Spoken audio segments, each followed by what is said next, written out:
Di mata kalangan barat, sosok pemimpin seperti Saddam Hussein tidak sekedar dipandang sebagai diktator, tetapi sekaligus musuh yang menjijikan.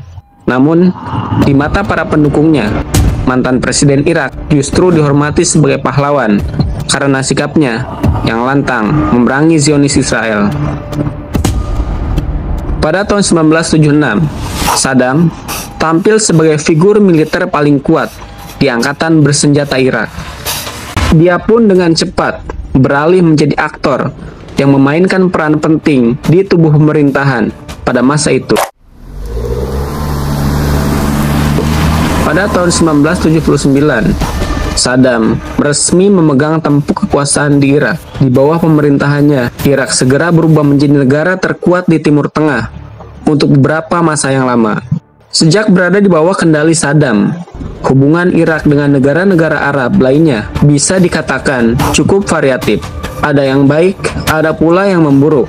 Hingga mendekati penghujung dekade 1970-an, Saddam memutuskan hubungan Irak dengan Mesir. Langkah itu ia lakukan lantaran ketidaksetujuannya terhadap perundingan damai antara Mesir dan Israel pada 17 September 1978. Kesepakatan damai yang dikenal sebagai perjanjian Camp David itu diinisiasi oleh Anwar Sadat, presiden Mesir ketika itu. Di mata Saddam, perjanjian tersebut tidak hanya melukai hati rakyat Palestina, melainkan juga mencoreng wajah dunia Arab secara keseluruhan.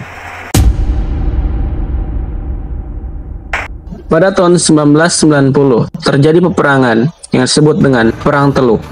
Ketika proses negosiasi berlangsung antara Irak dan pihak sekutu yang terdiri dari Amerika Serikat, Inggris, Arab Saudi, Prancis, Italia, Maroko, Kanada, dan Uni Emirat Arab, Saddam mencoba mengalihkan perhatiannya kepada masalah Palestina.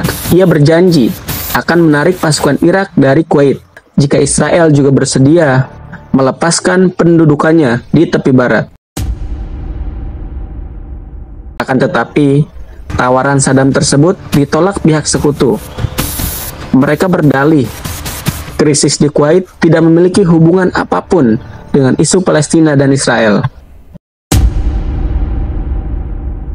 Karena usulannya ditolak, Saddam pun memilih untuk meninggalkan proses perundingan, sehingga negosiasi pada waktu itu berakhir tanpa hasil. Melihat situasi semacam itu, pasukan sekutu pemimpin AS yang didukung oleh Dewan Keamanan PBB akhirnya melancarkan serangan rudal ke Irak pada pertengahan Januari 1991. Sebagai balasannya, Irak kemudian juga menembakkan 39 buah rudal menuju Israel. Irak sesungguhnya menginginkan serangan rudal tersebut dapat memancing respon militer dari Israel. Dengan begitu, Irak berharap akan banyak negara Arab yang menarik dirinya dari barisan sekutu karena tidak ingin berada di pihak Israel. Pasca serangan pertama Irak terhadap Israel, Angkatan Udara Zionis langsung menggelar patroli di wilayah utara Irak. Mereka sudah dalam kondisi siap untuk membalas. Namun, Presiden Amerika Serikat ketika itu, George Bush, meminta Perdana Menteri Israel untuk menahan diri dan tidak membalas serangan Irak tersebut. Bush juga meminta Israel supaya menarik jet-jet mereka dari Irak. Amerika Serikat khawatir jika Israel menyerang Irak, negara-negara Arab lainnya akan meninggalkan sekutu atau bergabung dengan Irak.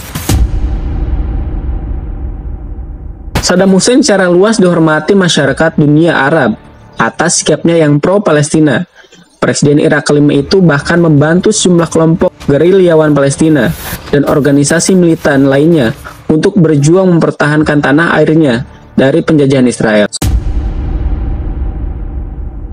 Selama peristiwa Intifadah kedua yang dimulai sejak September tahun 2000, Irak juga mengirimkan bantuan keuangan kepada keluarga syuhada di Palestina.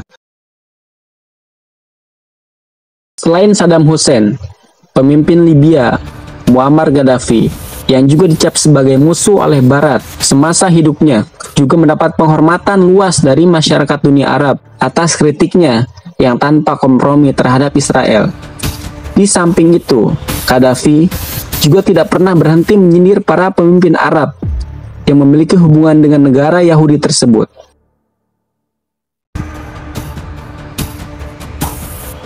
Sejak kematian Saddam Hussein dan Muammar Gaddafi, sikap dunia Arab seakan-akan kian melunak terhadap Israel.